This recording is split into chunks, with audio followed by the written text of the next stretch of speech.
राधा, हे राधा, थोडा वेळ झोप तू. जरा शांतपणे पडलीस ना की बरं वाटेल तुला. नाही नको, तू फक्त माझ्या जवळ राहा.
साडेआठ? सौरभ, मी 3 तास झोपले होते. हो. अरे उठवायचंच ना मला. अगं नाही, तू खूप दमली होतीस आणि खूप छान झोपली होतीस म्हणून नाही उठवलं. तू असं अवघडलेला 3 तास उभा होता सौरभ. I am sorry. हे अवघडणं काहीच नाहीये, बाकी बऱ्याच गोष्टी अवघडल्यात त्या मोकळ्या करून येतो. सौरभ, प्लीज नंतर सविस्तर बोलू आपण. आलोच.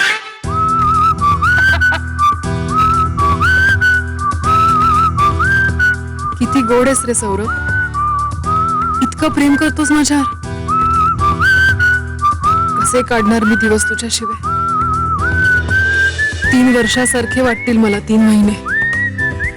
Saurabh, I love you and I miss you.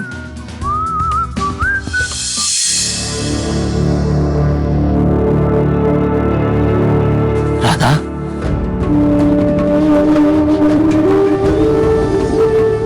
अहो काय करताय? लय उपकार झाले तुमचे मॅडम. तुझ्या पोरीला वाचवलीत तुम्ही. नाही, तुमची मुलगी नाही वाचली.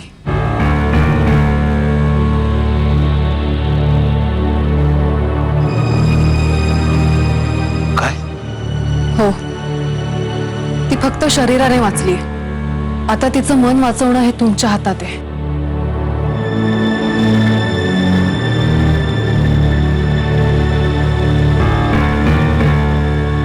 रडू नका. रडून काही होणार नाही. त्यापेक्षा काय केल्याने तुमच्या दोघांमधलं नातं चांगलं होईल याचा विचार करा. आणि हे सगळं घडलंय कारण ती तुम्हाला घाबरली म्हणून. या सगळ्यानंतर तुम्ही तिला माराल या भीतीने तिने आत्महत्येचा प्रयत्न केला. माझी खूप मोठी चूक झाली मॅडम. पण मी तिला सांगितलं होता की बाबा रागावणार नाही, तुला त्यांनी माफ केलाय, ते तुला भेटायला येत आहेत. पण मग असा का केला तिने? मला ज्योतीने सांगितलं की प्राची म्हणाली की बाबा आत्ता काही करणार नाही, पण घरी गेल्यानंतर मारतील. खरंय हे? मला असं कळलंय की तुम्ही प्राचीला आणि तिच्या आईला विनाकारण मारता, ओरडता. का करता तुम्ही हे? खरं तर तुम्ही एक प्रामाणिक आणि कर्तव्यदक्ष पोलीस म्हणून ओळखले जाता. बाहेर तुम्हाला मान आहे, मग घरात का असे वागता? काय बोलणार मॅडम? एक पोलीसच पोलिसांबद्दल काय बोलणार? तुमच्यावर रागावणारा, चिडणारा, तुम्ही गुन्हा केला तर तुम्हाला दंड ठोठावणारा पोलीस तुम्हाला दिसतो. पण 24 तास आपलं घरदार सोडून रस्त्यावर तुमची सेवा करत असलेला पोलीस तुम्हाला कधीच दिसत नाही का? काय तर फक्त पोलिसांनाच दोष द्यायचा. आणि हे सगळं कोणी करायचं? सांगा ना मॅडम, हे सगळं कोणी करायचं? त्याच लोकांनी जे नियम तोडतात, कायदा धाब्यावर बसवतात. आपणही या समाजाचे घटक आहोत हे ज्या लोकांना कळत नाही त्या लोकांनी हे सगळं करायचं. अहो मग पोलिसांनी काय काय करायचं?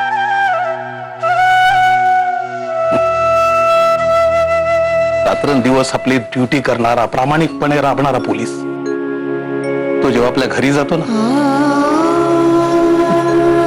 घर कसलं हो मॅडम? फक्त त्या 4 भिंती. घर नावाच्या त्या 4 भिंतीत तुटपुंज्या पगारात आम्ही आमचा संसार चालवायचा. पगार पगार कसला मॅडम? दर महिन्याला घरात येणारा तो एक प्रश्नच, या एवढ्याशा पैशात माझ्या बायको पोरांच्या घशात 2 घास कसे उतरवायचे?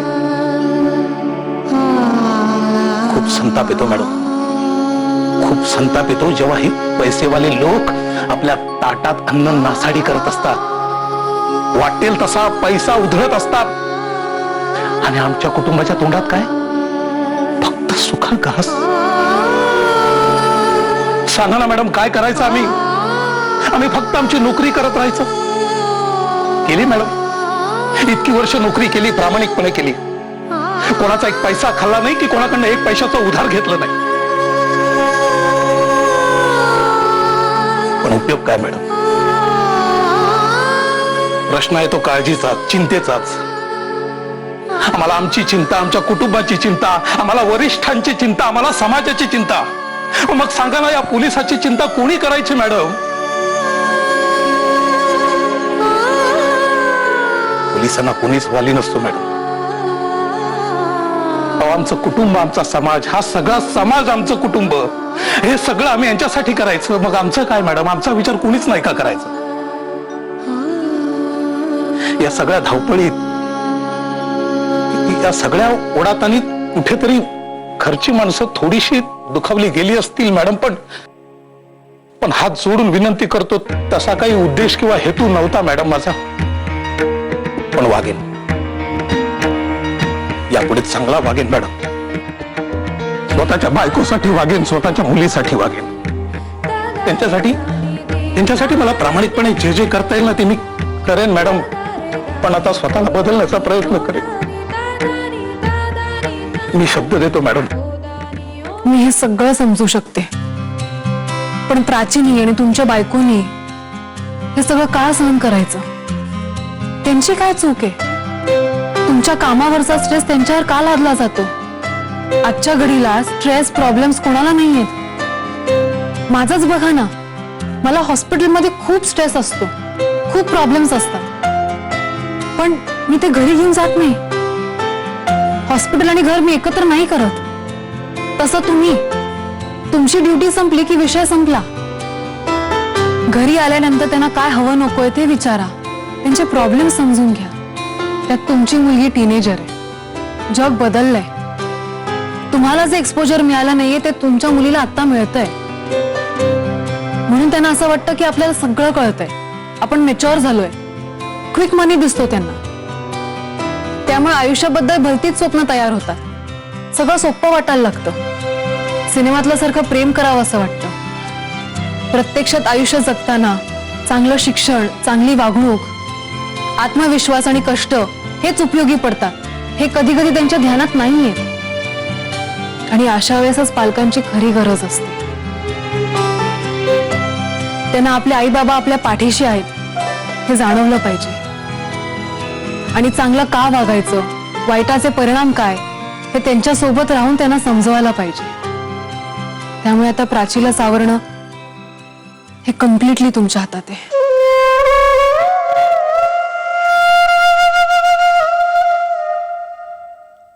होय मॅडम, मी वाचवेन माझ्या प्राचीला, आणि ती वाचली तरच मी वाचेन.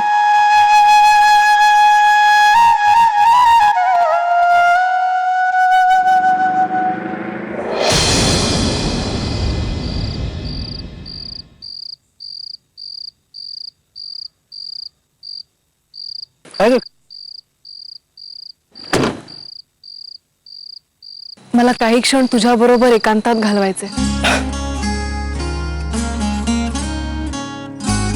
घरी गेल्यानंतर तुला सगळ्यांना वेळ द्यावा लागेल.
सुहाससाठी हॉस्पिटलला जायची काही गरज नाहीये कोणाला. पंचमी करते ना सगळं मॅनेज. आणि घारुअण्णा, सुहासने तुमची तरी काय कदर ठेवली हो सांगा ना. त्या पंचमीच्या नादाने काढलंच ना तुम्हाला घराबाहेर. सीमा, अगं माझा मुलगा आहे तो. या क्षणी मला त्याचा जीव महत्वाचा आहे. त्यासाठी मी काहीही करायला तयार आहे. पंचमी मला आज त्याला भेटू दिलं नाही ना, तरी मी उद्या परत त्याला जाऊन भेटणारच आहे. जा जा जा, नक्की भेटा. स्वतःचा अपमान करून घेण्याची हौस असेल ना तर नक्की जा. पण माझी खात्री आहे ती उद्या सुद्धा तुम्हाला त्याला भेटू देणार नाही. खात्रीच आहे माझी. हे राधा आणि सौरभ कुठे राहिले ग? हॉस्पिटल मधनं तर केव्हाच निघालेत. हा मुलगा उद्या परदेशी जायचंय. आता वेळेत घरी नको यायला. सीमा, अगं शांत हो. केवढी चिडतीयस तू? अगं त्या दोघांना एकमेकांना वेळ द्यायचा असेल, शॉपिंग करायचं असेल. झाला थोडा उशीर तर काय बिघडलं? शिकव. हा, तू आता हे मला सगळं शिकव. हा रंजू, शिकव. सीमा, तुझा पुन्हा तोल जायला लागलाय. हा, सकाळी तुम्हाला काय म्हणाली होतीस की तुझा जर असा तोल गेला तर मी तुला शांत करायचं.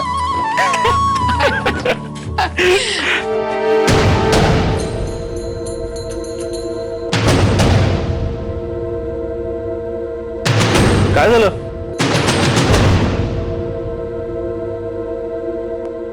काय झालं? सगळे इतके सिरियस? Any problem? अरे तुझी बायको हाच मोठा प्रॉब्लेम आहे. सीमावनी, अगं काय बोलतेस तू? सकाळी ते राधाला एवढं प्रेमाने जवळ घेतलं होतंस, माफी मागितली होतीस तिची. वर हेही म्हणाली होतीस की मी कधीही असं वाईट वागणार नाही परत. मग अचानक काय झालं आता? एक मिनिट. म्हणजे मी राधाला त्रास देते असं तुला कोणी सांगितलं? हिनेच सांगितलं असेल. सीमा वहिनी मला वाटेल ते बोलल्या, माझ्याशी वाईट वागतात, त्यांच्यामुळे मला लागलं, हिने सांगितलं असेल ना. अगं काय बोलतेस तू? राधा का करेल असं? ही का सांगेल मला? हे बघ, तुझा काहीतरी गैरसमज झालाय. आता तुम्ही सगळ्या जणींनी मिळून इतका छान स्वयंपाक केलात आज, इतकं सगळं नॉर्मलला आलं होतं, आता परत काय झालंय? हे बघ सौरभ, मी तुला सांगू. अण्णा प्लीज माझ्यासोबत लवकर हॉस्पिटलमध्ये चला ना.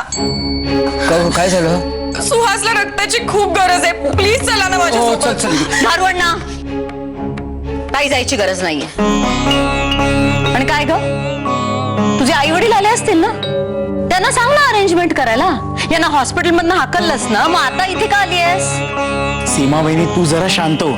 पंचमी, तू ब्लड बँकेत कळवलंयस का? डॉक्टरांनी कळवलंय पण आता त्याचा ब्लड ग्रुप नाहीये अवेलेबल. आणि अण्णांचा आणि त्याचा ब्लड ग्रुप सेमच आहे. हो. चल येऊया. घारू अण्णा, तुमचा जीव का तुटतोय? यांनी विचार केला का तुमचा? सीमावहिनी, पंचमीने तिची चूक एक्सेप्ट केली आहे ना, काही संकोच न करता ती इथे आली आहे. आणि प्लीज, आता प्रश्न पंचमीचा नाहीये, आता सुहासचा प्रश्न आहे, तो खूप क्रिटिकल आहे. घारू अण्णांना जाऊ द्या ना. हवं असेल तर तुम्ही सुद्धा जा त्यांच्या बरोबर. हो सीमावनी, राधाचं म्हणणं बरोबर आहे. सीमा, अगं राधा म्हणते ते बरोबर आहे. आपण असं करूयात का, आपण सगळेच जण जाऊयात. मुलं तिच्या ताब्यात देते सांभाळायला. हं, आपण निघूयात. चल राधा, घे रे, सांभाळू. सीमा, चुकले मी. माफ कर मला. ठीक आहे, जाऊया. चला घरवंडा. हो. चल. नीट सांभाळा. येऊ आम्ही.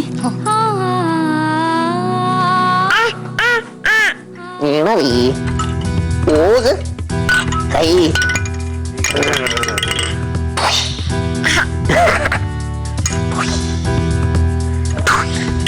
चला आता खेळायला.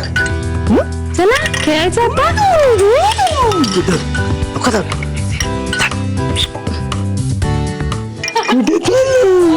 कुठे आलं? काय बघितलं का?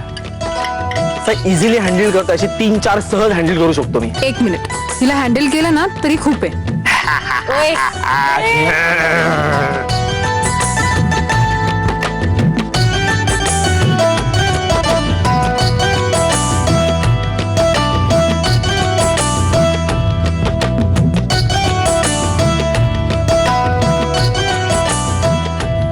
माझ्याकडे असली ना फुल खुश असते. विचार तिला. ती खेळते म्हणून तिला सांभाळणं सोपं आहे, पण जेव्हा लहान मुलं रडायला लागतात ना तेव्हा त्यांना सांभाळणं अवघड असतं. हो की नाही कू? अय हॅलो. खूप वेळेला सांभाळलंय तिला, रडताना म्हणजे धाय मोकळून रडत असताना. तू नको सांगूस मला. होगी रे गू, होगी रे. अच्छा, मी तर नाही कधी बघितलं. फेकतोस ना? हो दाखवीन ना. आपली येतील ना 10-12 लाईव्ह डेमो देतो तुला. काय 10-12? सौरभ, हे पण खरं सांगू, आपल्या घराचं ना आता नंदनवन होणार. नाही बघ ना, उहू मॅडम तर आहेतच,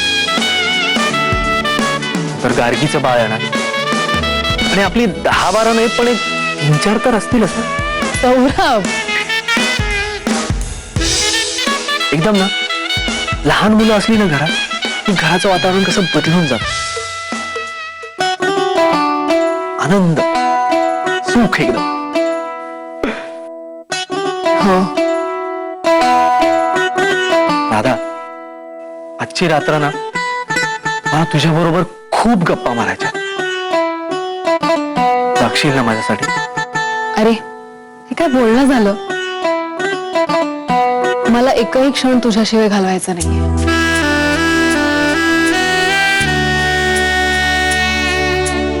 सौरभ, तू खेळ हिच्यासोबत, मी पटकन चेंज करून येते. अरे म्हणजे काय, डोंट वरी. हो की नाही यार? हो की नाही? लेट आहे.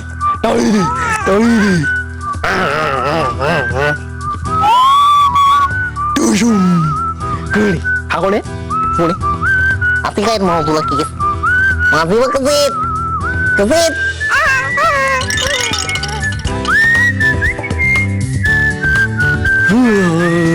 हे काय, कू झोपली? हो मग काय, अगं दिवसभर केवढी खेळते ती, दमली आणि झोपली. ए, उशाने ठेवल्यास मी तू? ए hello, don't underestimate me. Okay, बघ जरा, बघ अरेंजमेंट बघ. जे 1 नाही 6, 7, 8, 10, 12 किती पण. बस बरं आले मी. होय, कुठे निघाली? अरे मला आहे ना कॉफी प्यावीशी वाटते. मग काय ठरलं होतं, रात्रभर बसून गप्पा मारायच्यात आपल्याला? अरे मी पटकन कॉफी करून आणते ना. त्यापेक्षा एक आयडिया करूया, काय? दोघं मिळून कॉफी करू आणि कॉफी पीत पीत गप्पा मारू. चालेल. हा? Done. चल, चल.